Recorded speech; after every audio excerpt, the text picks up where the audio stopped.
أعوذ بالله من الشيطان الرجيم بسم الله الرحمن الرحيم ومن الناس من يعجبك قوله في الحياة الدنيا ويشهد الله على ما في قلبه وهو ألد الخصام صدق الله العظيم سورة البقرہ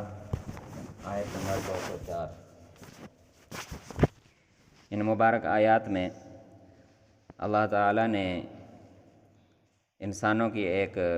قسم بیان کی ہے کہ جنہیں دنیا میں تھوڑی سی عزت مل جائے، تھوڑا سا مقام مل جائے ظاہری اعتبار سے،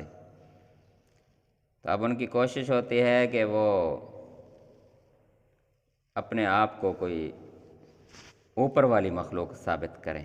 لوگ ان کے سامنے جھک کے رہیں، لوگ ان کے سامنے آنکھ اٹھا کے بات نہ کریں، لوگ ان کا راستہ خالی کر دیں۔ تو اللہ تعالیٰ فرماتے ہیں کہ ایسے لوگ انتہائی بدبخت اور بد نصیب قسم کے لوگ ہوتے ہیں۔ دنیا میں ظاہری چیزیں دیکھی جاتی ہیں لیکن اللہ تعالیٰ انسان کے دل کو دیکھتا ہے۔ اللہ تعالیٰ ظاہری دولت، ظاہری عزت، ظاہری روب، ظاہری دبدبہ اس کو نہیں دیکھتے، اللہ تعالیٰ دل کی پاکیزگی کو دیکھتے ہیں، دل کی صفائی کو دیکھتے ہیں۔ یہ ان مبارک آیات کا خلاصہ ہے۔ وَمِنَ النَّاسِ مَن يُعْجِبُكَ قَوْلُهُ فِي الْحَيَاةِ الدُّنْيَا، لوگوں میں سے بعض لوگ ایسے بھی ہوتے ہیں کہ دنیا کی زندگی میں ان کی باتوں کو پسند کیا جاتا ہے، ان کی باتوں کو سنا جاتا ہے، کوئی مقام مل جاتا ہے ان کو ظاہری کامیابی کا۔ وَيُشْهِدُ اللَّهَ عَلَى مَا فِي قَلْبِهِ، جبکہ اللہ تعالیٰ اس چیز پر گواہ ہے، اس چیز پر گواہی دیتے ہیں جو اس کے دل میں ہے۔ وَهُوَ أَلَدُّ الْخِصَامِ، جبکہ حقیقت یہ ہے کہ وہ سخت قسم کا جھگڑالو اور بدبخت ہے۔ ایسے شخص کی اگر حقیقت کو دیکھنا ہو، اس کے کردار کو، اصل کردار کو دیکھنا ہو، تو اس وقت دیکھو کہ جب وہ اپنے چھوٹوں کے ساتھ یا اپنے سامنے کمزوروں کے ساتھ معاملہ کر رہا ہوتا ہے۔ کسی کی فصل اجاڑ دی، کسی کو پکڑ کر چھتر لگوا دیے، اپنے کسی مخالف کو قتل کروا دیا، کسی کے جانور مروا دیے، کسی کے ڈیرے پر چوری کروا لی، یہ ان کی حرکتیں اور عادتیں ہوتی ہیں۔ یہ آج سے نہیں ہیں، یہ اس زمانے سے جب یہ قرآن مجید نازل ہو رہا ہے اس سے بھی پہلے سے ہیں۔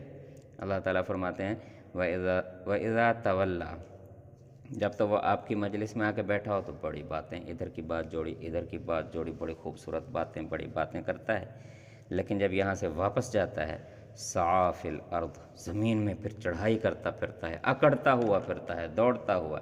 لیفسد فیہا، تاکہ زمین میں فساد ڈالے، ویہلک الحرث، لوگوں کے کھیت اجاڑتا ہے، ان کی فصلوں کو اجاڑتا ہے، والنسل، ان کی جانوں کو اجاڑتا ہے، کسی کو انسان کو قتل کروا دیتا ہے، کسی کے جانور کو قتل کروا دیتا ہے۔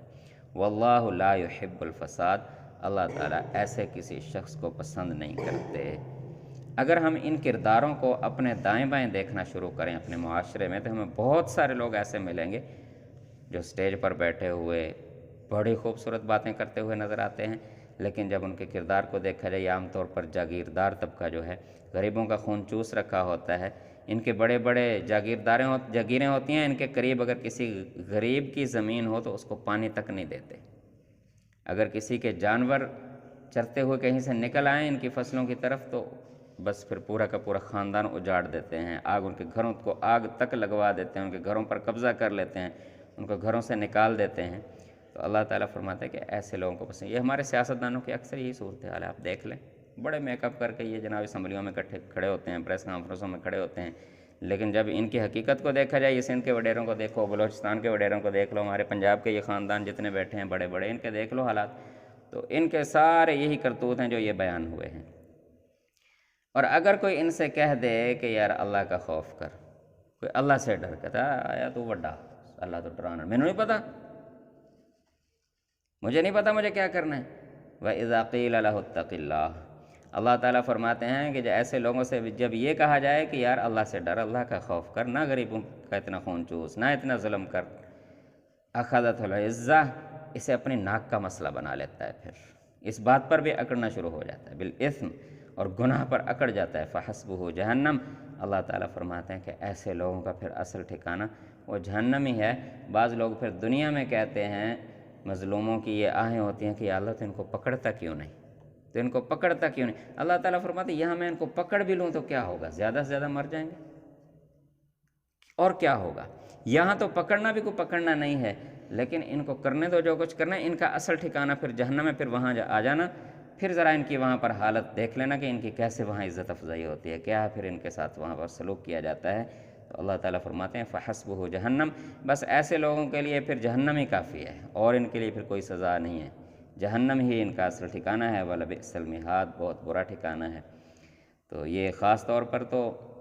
تفسیر میں یہ بیان ہوا ہے کہ ایسا شخص وہاں پر عرب میں تھا، کوئی خاص مشہور شخص تھا، اس کا نام یہاں تفسیر میں لکھا ہوا ہے کتابوں میں، لیکن اگر ہم اس پر غور کریں تو یہ کردار ہر زمانے میں ہر طرف نظر آتے ہیں، عمومی ہیں،